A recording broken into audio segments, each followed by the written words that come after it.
Check, check.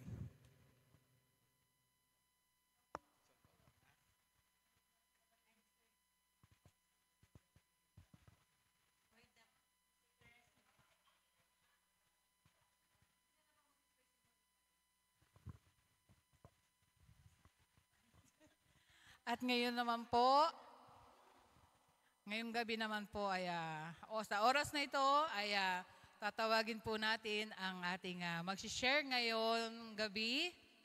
At alam namin na excited na rin siya, natatayo sa harapan upang ibahagi ang salita ng Diyos. Tinatawagan ko na rin po si Madam Irish Guevara.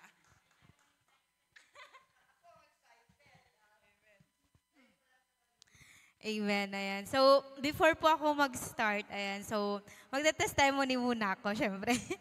Ayan, so, grabe talaga ang kabutihan ng Diyos sa buhay ko po, yun. So, yun nga po. Kasi, to be honest talaga po, nung sinabi ni Sister Ressie na, yun nga, nag-a-appoint na po sila ng mga tatayo, ayan. So, isa ako sa sinabihan niya. To be honest po, nung una, gusto kong umatras. Talaga po, yung, parang nasabi ka lang, sige po, pero parang may doubt yung pagkakasabi ko ng sige po. Pero, yun nga po, parang niremind ako ng Panginoon na, yun nga, kasi that day din po, nung time na yun, nanonood po ako ng Chosen. Tapos parang, sabi ko, anong isi-share ko? Wala akong, parang first time kong mag-share, gano'n. Talaga po, to be honest, parang ilang din akong hindi nakapagtayo sa harap po ng ganito. Ayan. So, yun po, kinakabahan, hindi ko alam yung gagawin ko, yung paano yung uumpisahan, gano'n. Yun nga po, sa panunod ko po ng The Chosen po, nandun na po ako sa sa buhay ni John, ayan. And then, nung time pong yun, may ni-reveal po sa akin ng Panginoon, yun yung, John chapter 1. Yun po yung, ipapaano ko na po yung share ko. Yun, so doon po, tas, parang nung una, parang, wow, Lord, ito ba yun? Ito ba yung word mo para sa akin? Ayan. So, nung time na yun talaga, pinag-pray ko siya and then talagang 1 week siya talagang dumadaan sa buhay ko. And nung time pong yun, sabi ko, Lord, ito na talaga. Baka, ito na, sabi ko, Lord, hindi na ako aatras, hindi na ako tatanggi sa calling mo sa akin. Ayan. Kasi, yun nga parang tuwing ganito po or saan lali ang gusto ko lagi ako yung nag-icebreaker. Parang yun yung ko na-desire ko na mag-ice, ganun sa icebreaker ako. Na sa word, kayo na bahala dyan, ganun. Parang ganun na po yung nangyari sa akin time na yun. Pero yun nga po, ang Panginoon ang talagang kikilos sa buhay po ng mga tao na hindi niya hayaang masayang yung labi mo or yung bibig mo na i-share ang salita niya. Yan, ang good news niya. Ayan, so, yun po yung pinapasalamatan ko po sa ating Panginoon. Ayan, so mag-umpisa na po tayo sa ating words sa gabing ito. At ang topic po natin is the light of truth. Ayan, ang liwanag ng katotohanan. Or, yan po, the light of truth. Okay, so, ang key verse niya po dito is sa John chapter 1, verse 1 to 5 po.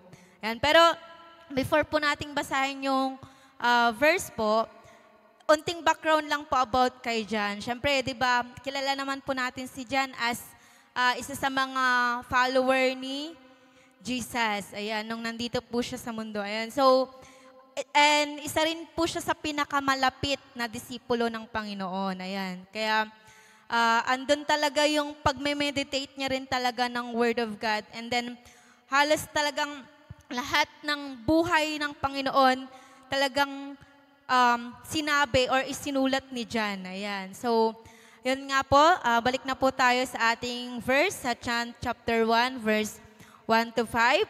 And unahin ko muna po sa verse 1. Sa pasimula pa'y naroon na ang salita. Kasama ng Diyos,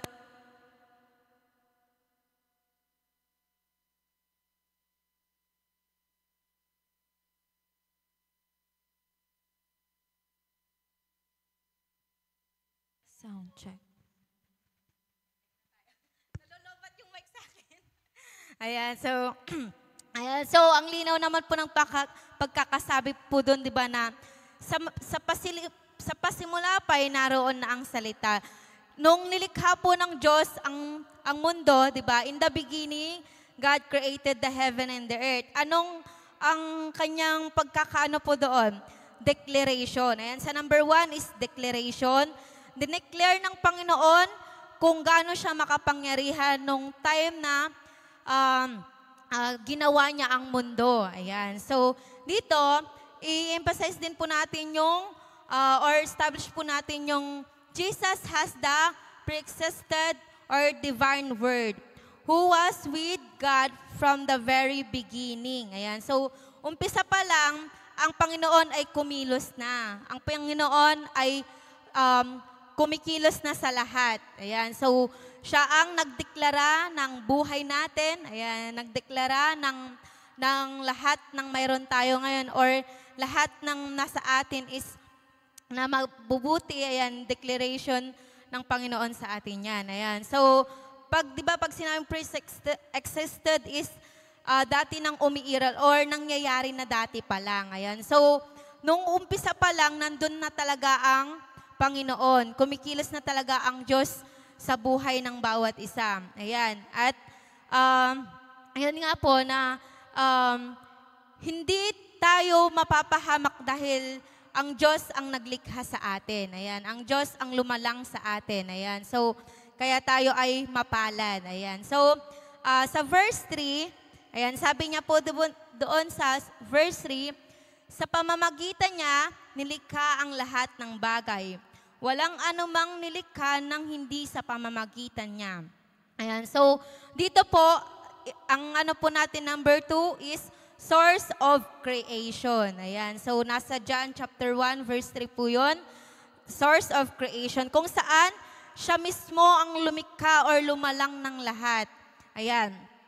Through Him, all things were made. Without Him, nothing was made.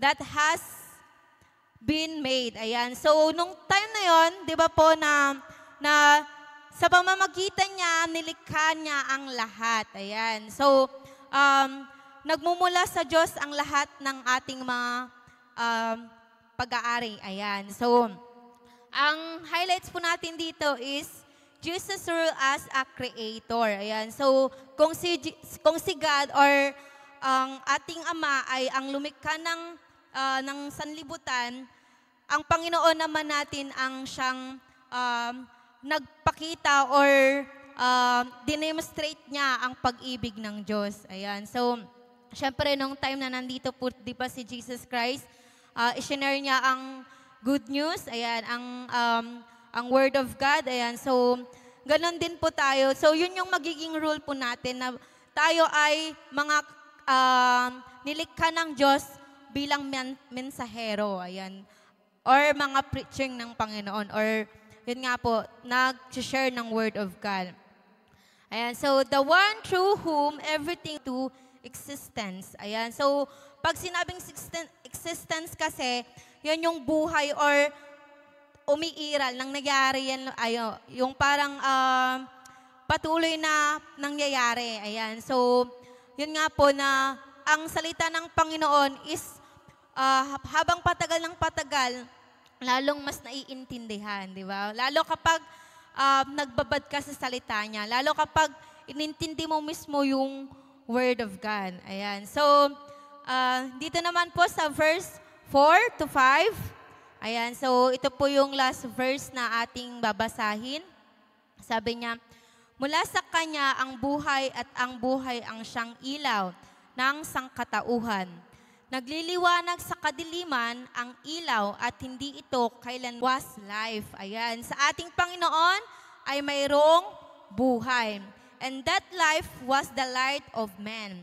And the light shines in the darkness, and the darkness has not overcome it. Ayan. So, kahit nasa kadiliman ka, ayan, bilang mga anak ng Diyos, once na tinanggap mo si Jesus Christ or ang Diyos sa buhay natin, ayan, kahit nasa kadiliman ka, magliliwanag ka. Ayan. So, ang kailangan mo lang gawin is gamitin yung liwanag na nasa iyo or yung glory ng Panginoon na nasa iyo. Ayan. So, maging ka-glory-glory tayo. Ayan. So, Jesus yun nga po, sinabi ko doon, di ba, na number 3 natin is, Jesus is the source of light.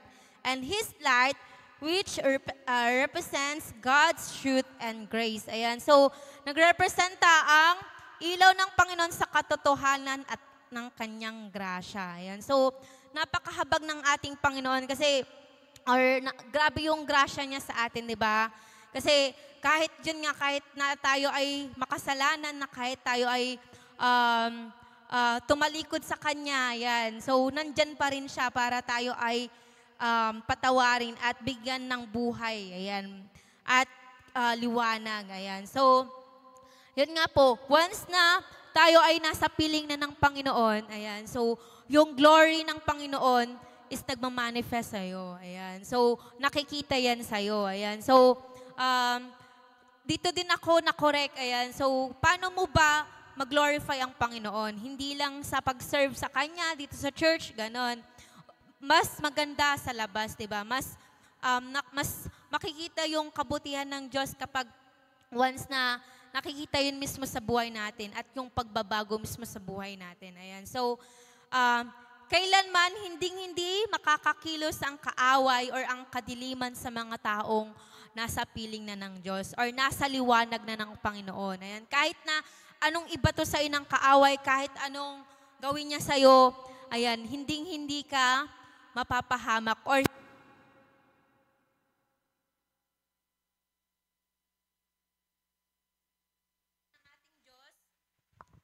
dahil tinanggap na nga natin ang ating Diyos, tayo ay nagliliwanag. At ang nagliliwanag, ayan, so takot ang kaaway dyan, ayan. So malayo ka pa lang, di ba, kinakatakutan ka na ng kaaway. Anong mas gusto mo?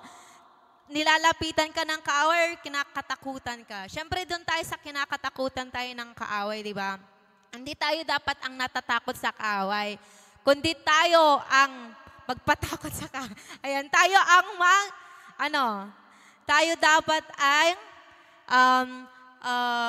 kinakatakutan niya. Ayan. So, once na tinanggap na natin si God sa ating buhay, bilang ating liwanag, bilang ating Savior, ayan, kailanman huwag ka nang matakot, kapatid. Ayan. Kasi yun yung promise niya sa mga anak niya na hindi niya tayo papabayaan, hindi niya tayo iiwan. Ayan. So, yun yung i-remind sa atin sa gabing ito na siyang nagbibigay ng liwanag ay ang Diyos lamang.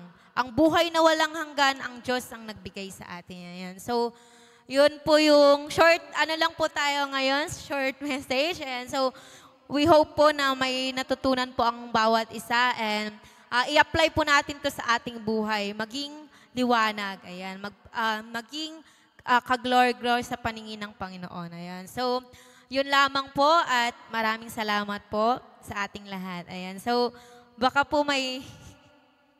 Okay po. So, tayo na pong lahat ay manalangin. Bago po tayo dumako sa ating prayer meeting. Okay, let us pray po. Panginoon, we thank you, Lord God, sa word mo for today, Panginoon. Tunay nga